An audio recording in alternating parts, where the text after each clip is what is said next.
대단한 교만입니다. 자, 이 기적에 대해서 어거스틴은 이렇게 기술을 냈습니다.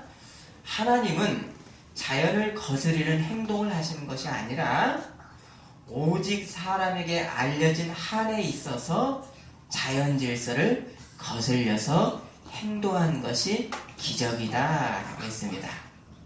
우리가 알고 있는 한에 의한 것이 거슬려진 것, 이것이 기적이라고 했습니다. 뭡니까? 사람이 모르고 있는 것이 더 많다는 것이지요. 자, 우리가 매일 사용하고 있는 사람의 뇌를 연구하는 최신의 뇌과학자들의 고백을 제가 다큐멘터리에서 들었던 것이 기억이 남는데요. 지금까지 뇌의 연구가 엄청난 어떤 연구 결과들이 나왔습니다. 그런데 그 저명 학자의 표현이 우리가 아직 뇌에 대해서 밝혀진 것보다 모르고 있는 것을 비교를 한다면 우리는 뇌에 대해서 거의 모르고 있는 거다라고 생각하시면 됩니다 라고 했습니다. 밝혀진 것이 그것과 모르고 있는 것을 밝혀지지 않은 것을 비교하면 우리는 모르고 있는 상태입니다. 자연은 여러 가지 차원의 영역으로 구별이 됩니다. 무기물 영역은요, 유기체의 영역을 향하게 됩니다. 향합니다. 자, 이건 질서죠. 또 유기체의 영역은 어디를 향합니까? 인격적인 존재를 향합니다. 곧 인간적인 영역을 향하게 됩니다. 또 마지막으로 인간적인 영역은 어디를 향합니까? 신적 영역인 하나님을 향해서 열려 있습니다. 세상은 자기 자신 안에 닫힌 세상이 아니고 하나님을 향해서 열려있는 세상, 바로 우주입니다. 곧 이 세상의 모든 원인들은 초월적인, 그러니까 눈에 보이지 않는 원인들에 의해서 뒷받침이 되고 있습니다. 곧 이 영이신 하나님의 뜻과 질서에 의해서 온 우주의 질서, 온 지금 세상이 지지가 되고 있습니다. 자, 이 사실에서 하나님께서 행하신 이 기적의 의미를 우리는 이때야 우리가 기적의 의미가 이것이다라고 기술을 할 수가 있습니다. 사람의 죄로 인해서 함께 저주 아래 놓인 것이 뭐였습니까? 땅이 너로 말미암아 저주를 받을지니, 바로 이 저주 아래 놓인 이 세상을 유지하는 이 자연 법칙의 한계 내에 있던 이 자연의 법칙을 하나님께서 때로는 이 저주 안에 있던 이 자연 법칙을 어디까지 이끌어 주십니까? 하나님은 이 세상에서 구원의 경륜으로 세상의 구속의 역사를 이끌어 가십니다. 여기에 자연 또한도 하나님의 기적으로서 올려주시는 역사입니다. 바로 죄악의 사람이 믿어서 영생의 구원을 받음과 같이 자연적인 질서도 구원적인 질서로 올리셨던 것이 어떤 사건입니까? 바로 역사 가운데 있었던 하나님의 기적입니다. 아멘이십니까? 아멘. 때로는 하나님이 이 기적으로 세상의 역사를 운영하시는 이 방법은 자연의 본성을 질적으로 변화를 시키셔서 새롭게 작동을 하셨던 것이 역사상에 하나님의 구속사가 있는데 구속사 가운데 있었던 기적의 역사들인 것입니다. 기적은 뭡니까? 구속사의 완성을, 세상을 구원하려고 하는 하나님의 뜻, 하나님의 이 사랑을 세상 가운데 드러내는 이 기적은 바로 하나님의 그 구속사를 더 고무하고 자국하는 구속사의 뚜렷한 증거인 것입니다. 수단인 것입니다. 자, 이 하나님 말씀의 성경을 연구해서 전하는 자들, 또 듣는 우리들에게 있어서 기적은 어떻게 그런 일이 일어났을까? 기적을 우리가 어떻게 과학적으로 규명할까? 라고 하는 어떤 인식의 틀, 어떤 패러다임 얘기보다는 우리는 어떤 자세여야 되겠습니까? 하나님이 일으키셨던 이 기적의 사건들에 대한 증언에 우리는 중점을 하는 것입니다. 도대체 이것을 하나님은 왜 이것을 주셨고 이것이 증언하는 바가 무엇인가? 우리는 여기에 중점을 둡니다. 그래서 구속의 역사 가운데서 기적이 주는 역사와 의미가 도대체 무엇인가를 우리는 중점하게 됩니다. 왜입니까? 성경의 말씀은 도저히 사람의 어떤 그런 사람이 지을 수가 있는 것이 아니라 성령 하나님이 저자이시고 성령이 말씀과 더불어 구속의 완성을 이루고 계시기 때문입니다. 이 기적의 역사가 바로 이 성경의 역사기록 가운데 남아있고, 이 역사기록 중에 하나님은 우리에게 무엇을 구속사가 어떤 일을 행하셨는가, 우리는 이 기적을 보면서 이것을 중점하게 됩니다. 그러면 왜 유대인들은 예수님에게 그렇게도 이적을 우리에게 보여달라라고 했었고요, 또 예수님의 대적자들도 당신이 무슨 권위로 이런 일을 행합니까? 라고 예수님에게 표적을 많이 요구를 했었습니다. 그래서 예수님의 공생의 첫 해에 6월절에 예루살렘에 올라가셨습니다. 그래서 예수님께 하셨던 일이 뭐였습니까? 요한복음 2장에 있죠? 예수님 하셨던 일이 바로 성전을 장사하는 사람을 구렬로 만드는 사람들을 내어 쫓으셨습니다. 성전을 정결케 하셨습니다. 그때 유대인들이 묻습니다. 네가 도대체 무슨 권위로 이런 일을 행하느냐? 그 권위, 표적을 우리에게 보여달라라고 했었습니다. 자, 왜 그러면 이렇게 유대인들은 자꾸 예수님에게 네가 메시아냐? 표적을 보여달라라고 하냐면요, 유대인들이 바로 이 구약의 제일 끝에 말씀이 뭡니까?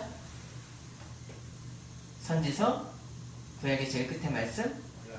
말라기 메시아가 기록이 메시아가 오시면 성전을 정화할 것이다 라고 하는 예언이 있었기 때문입니다.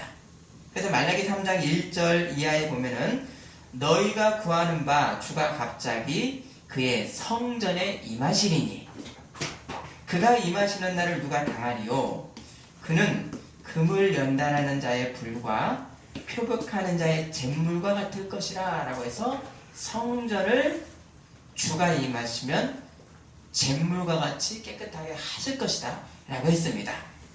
그럼 이 오실 메시아의 예언의 말씀에 근거를 해서 유대인들이 묻습니다. 당신이 메시아면 표적을 보여달라고 한 것입니다. 자, 하물며 세례 요한도 예수님에게 무엇을 구했죠?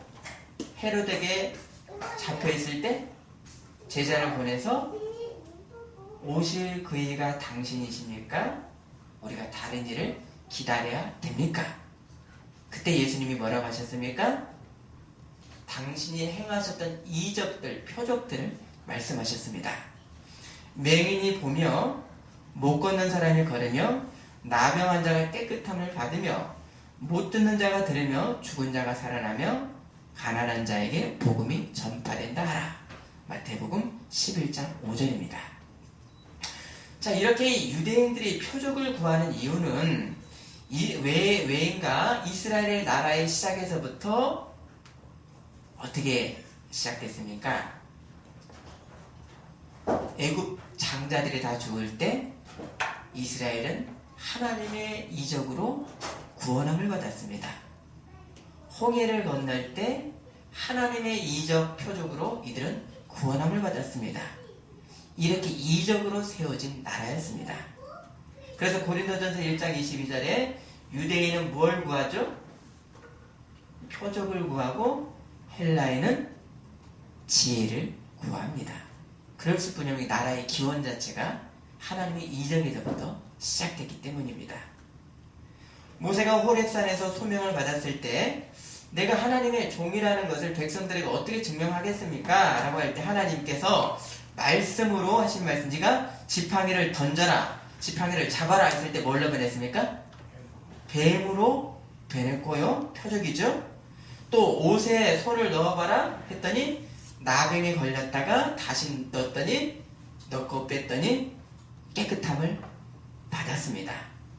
바로 이 모세 또한도 하나님의 종으로서 표적을 증거를 통해서 하나님의 종으로 세움받았고요. 백성들도 이 기적을 본 후에야 모세가 하나님의 종이라는 것을 깨달았습니다. 믿었습니다. 자, 이런 어떤 이 전통들이 왕정시대로까지 이어집니다. 종교개혁자인 히스기야 왕은 죽을 병이 걸렸다가 이사야 선지자 기도를 해서 낫게 해달라고 기도를 해서 15년의 생명을 연장받을 것이다 라는 이사야 선지자의 대언을 들었습니다. 그때 히스기야가 그 기쁜 소식을 들어놓고도 요구했던 것이 그러면 그 표징이 무엇이냐, 증거가 무엇이냐 라고 했습니다. 그때 증거로 하나님이 보여주셨던 것이 해 그림자가 10도를 뒤로 물러나게 하셨습니다. 그래서 이렇게 유대인들은 예수님에게 표적을 요구합니다. 자, 이런 이 모세가 이적으로 하나님이 보내신 자인 것을 증거하고 율법을 전했던 그런 위대한 지도자였던 것처럼 신약 예수님 당신도 메시아이시면 우리에게 표적을 보여달라고 요구했습니다. 하지만 이 표적을 요구하는 그들의 내면의 상태가 어땠는가? 그걸 보고 내가 하나님 앞에 더 헌신하겠다라고 하는 것이 아니라 어떤 겁니까? 악한 의도, 바로 어떤 내 것을 빼앗아갈까라고 하는 어떤 탐욕에 의해서 어떤 표적을 요구하는 것이지 하나님의 뜻에 어떤 부응하려고 하는 그런 어떤 의미에서의 표적의 요구가 아니었습니다. 바로 그때 이 예수님께서 이 악한 너희들에게 보여줄 수 있는 유일의 표적은 이거다 라고 했죠. 뭐였습니까? 그게 요나의 표적밖에는 보일 것이 없다. 그 표적이 뭡니까? 절대적인 역사상의 하나님 나라의 절대적인 표적인 뭡니까? 부활입니다. 부활. 절대적인 기적입니다. 자, 그래서 이 마태복음 16장 1절과 4절에 바리새인들과 사두개인들이 와서 예수를 시험하여 하늘로부터는 표적 보이기를 청하니 악하고 음란한 세대가 표적을 구하나 요나의 표적밖에는 보여줄 표적이 없느니라 하시고, 자, 예수님께서 역사에서 세우실 하나님의 기적의 최고의 기적, 절대적 기적은 부활이었고요. 부활의 이 믿음의 근거에고 살고 있는 우리는 뭐가 있습니까? 소망이 있습니다. 나도 부활할 것이다라고 하는 소망이 있습니다. 이 부활이었고, 자, 이것이 성전 정화 사건에서 요나의 표적, 부활의 표적을 예수님께서 예수님 공생의 첫해 6월절에 예루살렘에서 내가 이룰 것이다 하셨습니다. 그것이 요한복음 2장 19절, 자, 읽습니다.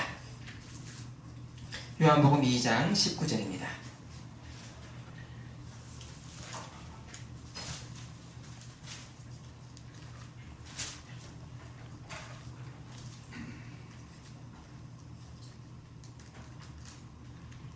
예수께서 대답하여 이르시되 너희가 이 성전을 골라 내가 4일 만에 일으키리라. 자, 21절이요. 그러나 예수께서 성전을 4일 동안 내가 3일 동안에 일으키되느냐 하더라. 자, 예수님이 이르실 최고의 기적은 뭐였습니까? 사흘 후에 성전이 일어나리라, 내가 일어나리라 라고는 부활입니다. 자, 이런 이 기적, 이런 부활의 기적을 보고야 예수님을 구주로 믿는 믿음이 이제 시작되었는데요. 주어졌는데, 심지어 누구까지도 부활을 보고야 예수님을 하나님의 아들로 믿었습니까? 도마가 그랬습니다. 나의 주시며 나의 하나님이십니다라고 부활하신 예수님을 보고야 그리스도를 고백했습니다. 이러니 예수님의 이 공생애 또한 기적으로 하나님의 나라를 예수님이 보여주셨고요, 증거하셨고, 또 하나님의 나라는 어디서 증거됐습니까? 예수님의 인격과 예수님의 그 인격의 근간의 행위 안에서 하나님의 나라가 보여주셨습니다. 자, 하나님의 나라는 어떤 나라입니까? 예수님의 뜻에 따라 사는 이 나라, 여러분이 사는 그런 어떤 행위가 있는 그곳이 바로 하나님의 나라입니다. 아멘이십니까? 아멘.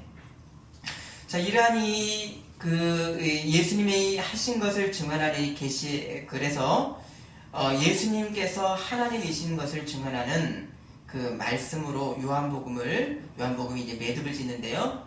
그 증거가 뭔가? 바로 이 기적들을 보고, 그리고 최종의 기적인 바로 이 부활의 기적들을 보고 주가 예수님이 그리스도이신 것을 믿어라 라고 하는 말씀으로 요한복음은 마무리를 짓습니다.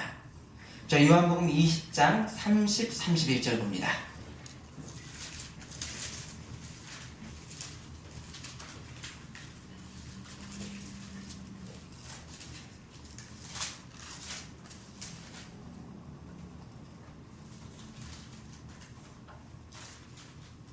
자, 읽어주십니다. 예수께서 제자들 앞에서 이 책에 기록되지 아니한 하나의 표적도 많이 행하셨으나 오직 이것을 기록하면 너희로 예수께서 하나님의 아들 그리스도이심을 믿게 하려 하며 또 너희를 믿고 그 이름을 믿고 생명을 얻게 하려 함이니라.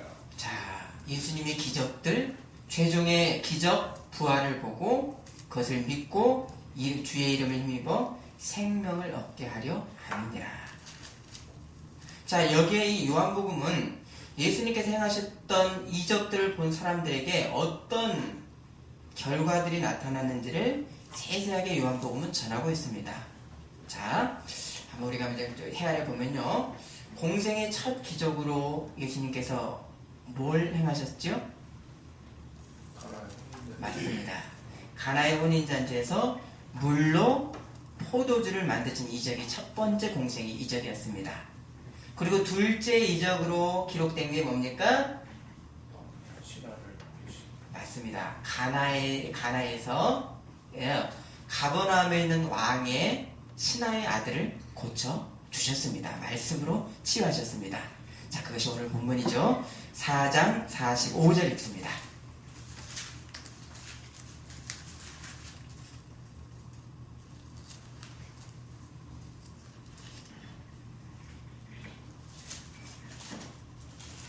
(4장 45절입니다) 갈릴리에 이르심에 갈릴리인들이 그를 영접하니 이런 저희들도 명절에 갔다가 예수께서 명절 중 예루살렘에서 하신 모든 일을 보았습니다.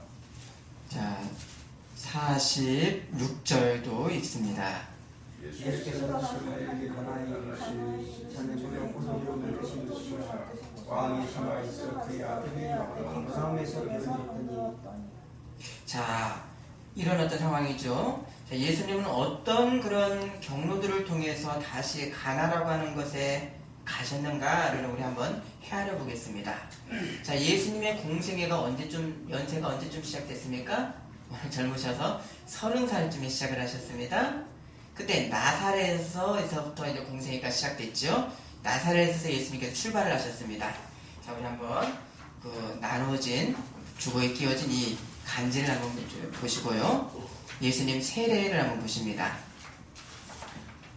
나사렛에서 예수님께서 출발을 하셔서요, 요단강을 건넜죠. 동쪽으로 건너서 쭉 내려가셔서 벳세바라, 요한복음에는 베단이라고 기록되어 있습니다. 거기는 물이 많은 곳이어서 세례 요한이 거기서 세례를 주었고 예수님도 거기에서 세례를 받으셨습니다. 그리고 예수님께서 서쪽으로 내려가셔서 광야에서 시험을 받으시고요. 그리고 다시 벳세바라 쪽으로 오셔서 그리고 예수님께서 거기서 5명의 제자들을 부르셨습니다. 그 제자들이 요한복음 2장에 기록되어 있는데 요한, 안드레, 베드로, 빌립, 나다네엘 5명을 부르셨습니다. 그리고 예수님께서 이 벳세바라에서 다시 예수님께서 다시 제자들과 함께 올라가는 곳이 어디입니까? 가나의 혼인잔치로 올라가셨습니다. 여기에서 예수님께서 물로 포도주를 만드시는 이적을 행하셨고, 그리고 갔던 곳이 어디죠? 가나에서 가버나움으로 내려가셨습니다. 고도가 낮은 곳이라서 내려가셨습니다. 자, 여기까지 하고 이렇게 내려가셨습니다. 그리고 그 말씀이 2장 12절에 그 후에 예수께서 그 어머니와 형제들과 제자들과 함께 가버나움으로 내려가셨으나 거기에 여러 날 계시지는 아니하시니라. 가버나움에 오래 계시지 않고요. 예수님께서 다시 유월절 명절을 맞아서 또다시 예루살렘으로 내려가셨고요. 공생의 첫 유월절에 행하신 일로 뭘 하셨죠? 예루살렘에서 아까 말씀드렸던 성전 정화 사건을 행하셨습니다. 그 밤에 예수님이 누구를 만나셨죠? 니고데모를 만나서 거듭남에 대한 진리를 말씀을 해주셨습니다. 그리고 일반의 유대인들은 사마리아 사람들은 더러워서 상종도 안 하는데 예수님은 사마리아 땅으로 올라가셔서, 자, 뒤에 공생의 초기 한번 보십니다. 간지에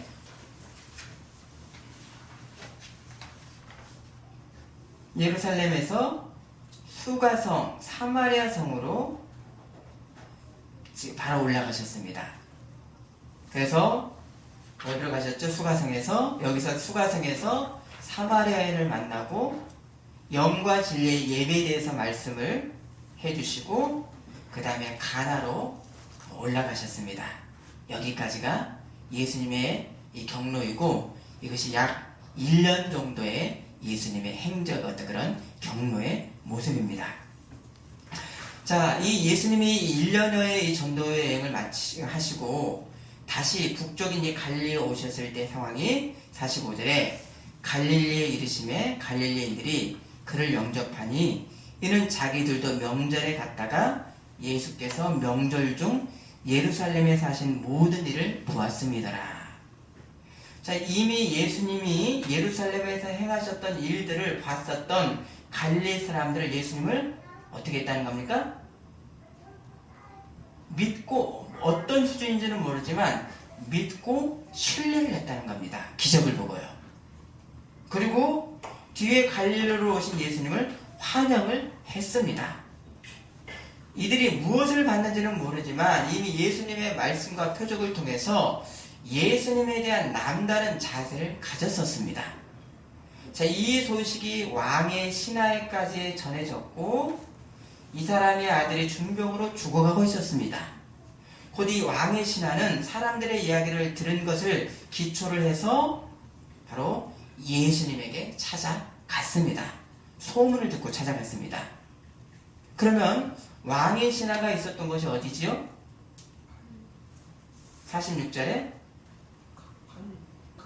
가버나움입니다. 자, 가버나움에서 가나까지는 약 36km 정도 되고요. 가버나움은 낮고 가나는 높습니다. 한 600m, 해발 600m 정도 차이가 납니다. 걸어서 8시간, 10시간 정도 걸리고요. 그 산길을 계속해서 올라가야 되는 아주 험한 길을 바로 예수님 만나기만 하면 내가 우리 아들이 낫겠다라고 하는 의지를 갖고 찾아 나섰던 것입니다. 하지만 이 왕의 신하는 예수님을 어떤 분으로만 생각을 하고 있었는가? 자, 예수님의 말씀에서 드러납니다. 자, 47, 48절입니다.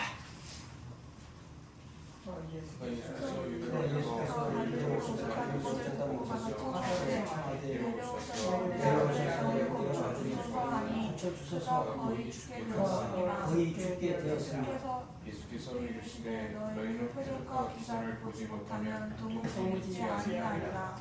자, 이 사람 또한도 어떤 사람입니까? 표적과 기사를 안 보면 믿지 않는 사람들입니다. 자, 예수님은, 이 왕의 신하는 예수님이 특별한 기적을 행하는 분 정도, 그 특별한 능력이 있는 분 정도로만 생각을 했습니다. 자, 여기에 예수님은 이런 어떤 믿음의 상태에서 예수님께서 하신 말씀은 그런 어떤 절박함, 수고도 외면을 하는 듯이 그런 말씀이 바로 뭡니까? 너희는 표적과 기사를 보지 못하면 도무지 안 믿는구나 였었습니다. 자식이 죽어가서 찾아온 사람에게 어떤 하실 말씀치고는 굉장히 차갑게 느껴집니다. 자, 이것은 왕의 신하 한 사람에게 하는 말씀이 아니라 너희는 이라고 해서 바로 이 예수님의 이적을 봤었던 갈릴리 사람들, 이 소문을 들어 능력을 아는 이 사람들의 피상적 믿음의 상태를 예수님께서 조명을 해주시는 말씀입니다.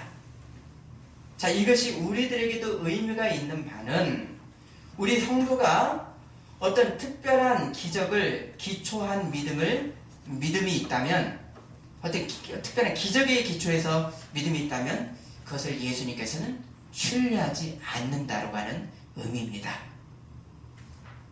모든 성도에게 그러면 구원의 믿음이 무엇인가를 예수님께서 이 사람을 통해서 안내를 해주셨습니다. 하지만 이 왕의 신하는 그러니 예수님의 책망에 굴하지 않았던 것은 아들이 지금 사경을 해먹고 있습니다. 49절 제 읽습니다.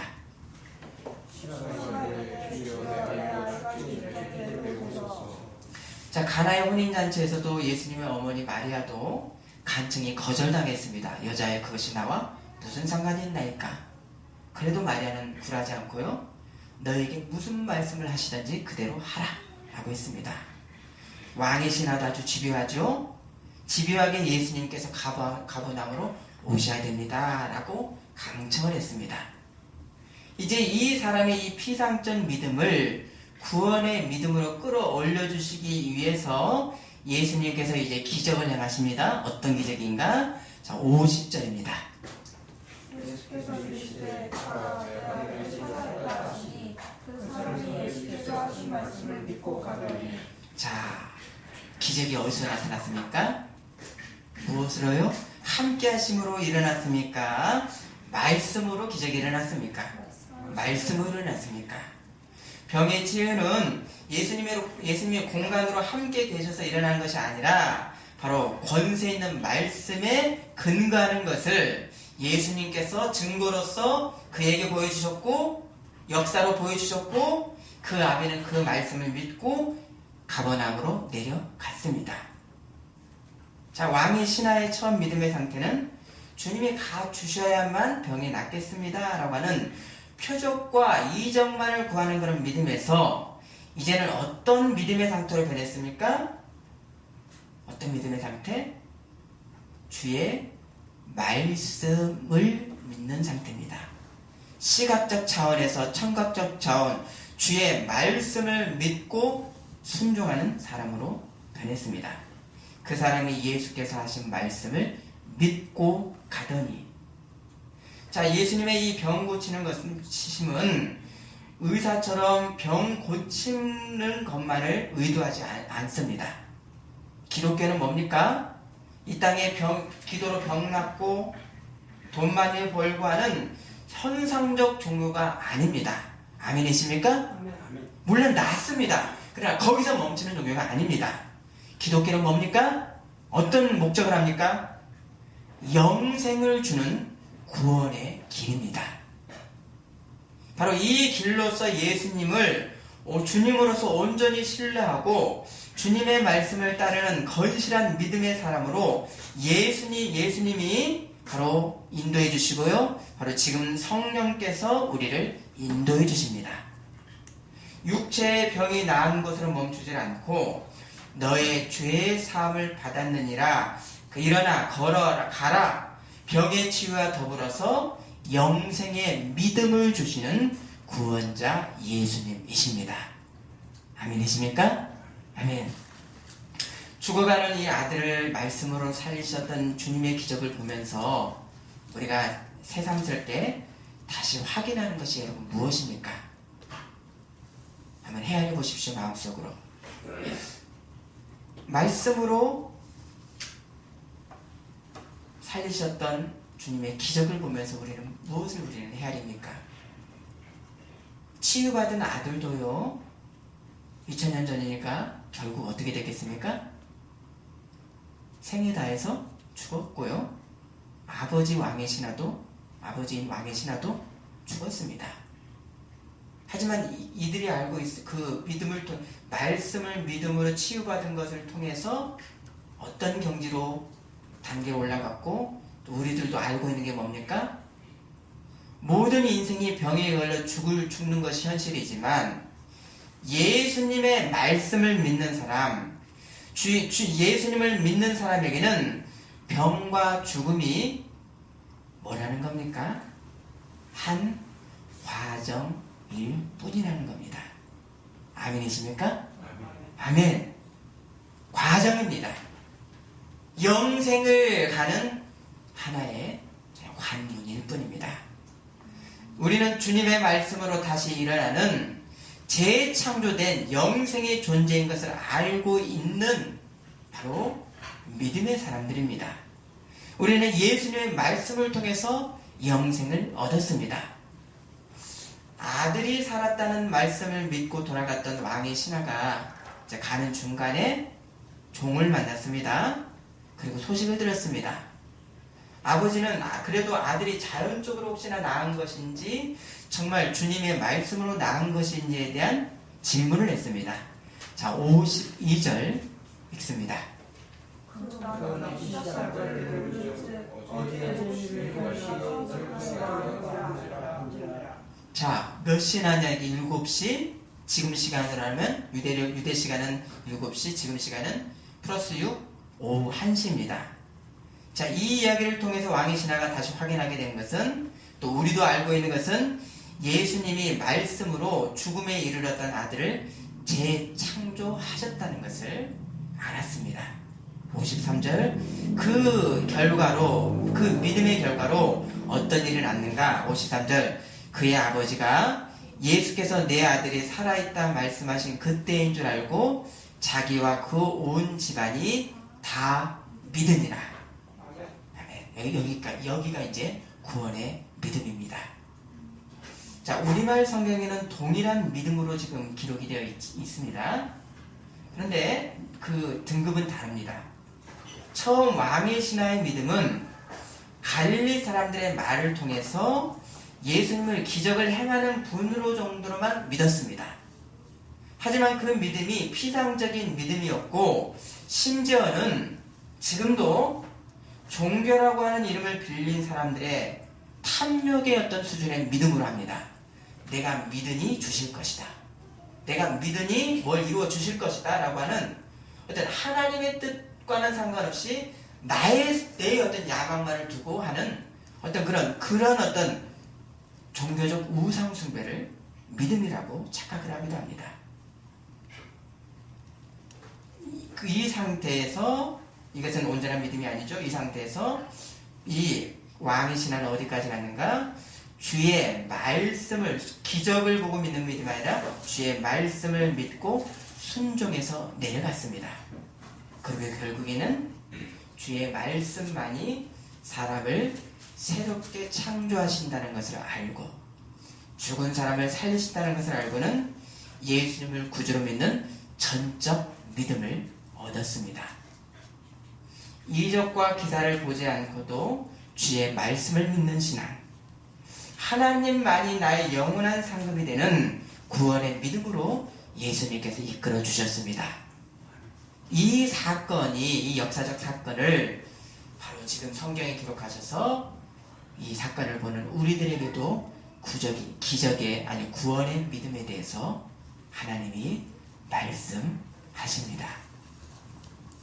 단지 예수님을 내 필요를 채워주시는 분, 현세적 이득을 더해주시는 그런 믿음이 아니라 구주로서의 시각입니다. 구주로서의 믿음입니다. 구주로서의 믿음이 뭡니까? 구세주로서의 나의 주님으로서의 믿음은 뭡니까? 바로 모든 것이 주가 주셨으니 주께로 돌아가겠습니다. 내가 주님의 이 제자이기를 사랑하는 이 사람이 구원의 믿음의 성도입니다.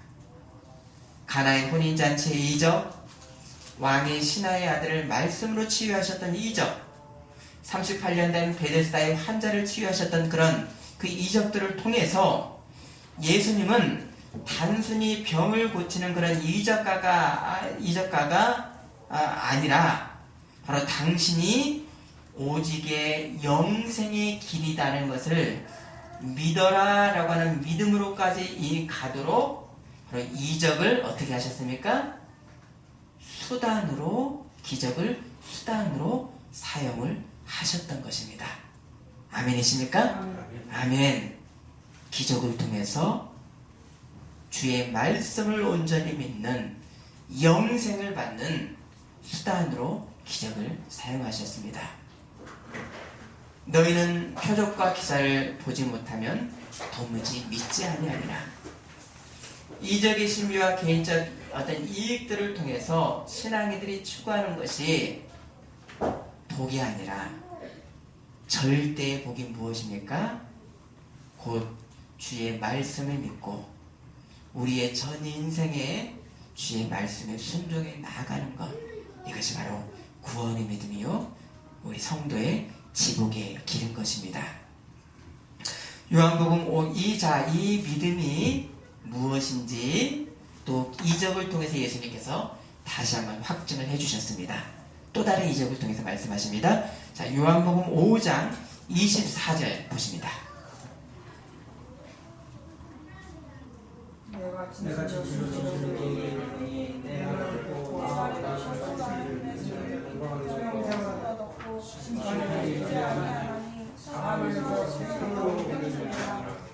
아멘. 26절 읽습니다.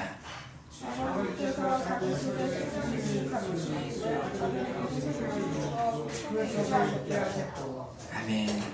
주의 말씀을 믿고 순종하는 것, 예수님이 나의 주님이심을 우리의 영혼님의 전인으로 우리가 행하는 것, 이것이 복된 믿음의 구원의 믿음의 상태입니다. 하나님의 이적, 곧 예수님의 그 이적에서 중요한 것은 우리가 하나님의 뜻을 이적을 통해서 읽을 수가 있어야 됩니다. 현세 이적을 통해서 나의 어떤 무언가를 얻겠다라고 하는 그런 어떤 의도가 아니라 그 물질의 신을 하나님으로 섬기는 우상 숭배가 아닙니다. 바로 하나님의 영광과 거룩을 세상에 증가하는 하나님의 나라의 백성의 본분으로 인도해 주시려고 하는 그 뜻이 그 기적을 통해 있는 것을 우리는 봐야 됩니다. 29절, 5장 29절 보십니다. 이적을 통해서 구원의 믿음을 얻은 다음에 그에게 나타나는 영혼력의 전인의 모습이 무엇일까? 결과를 말씀합니다. 선한 일을 행한 자는 생명의 부활로, 악한 일을 행한 자는 심판의 부활로 나오리라. 왕의 신하가 예수님의 말씀을 믿은 뒤로는 호칭이 점점 바뀌어갔습니다. 성경 말씀을 우리 자세히 보면요, 처음에는 왕의 신하로, 그 다음에 뒤에는 그로, 나중에 그의 아비로 바뀌었습니다. 처음에는 주님 앞에 피상적인 믿음으로 왕의 신하라고 하는 직위로서 예수님 앞에 섰습니다. 가당치 않습니다. 누가 하나님 앞에 어떤 세상의 지위로 우리가 설 수가 있겠습니까? 이제 주님 앞에서 그의 아비로서 서고 아들과 온 가족에게 그리스도를 전하고 믿게 하는 바로 한 사람으로 이제 변했습니다. 왕의 신하는 자신의 어떤 지위와 소유도 하나님 앞에서는 모든 것이 유보가 되고 이 예수님 앞에서 한 사람으로서 순종하는 사람으로서 변한 것입니다. 이것이 바로 이 왕의 신하를 통해서 보게 되는 우리들의 동일한 믿음의 모습인 것입니다. 기도하겠습니다.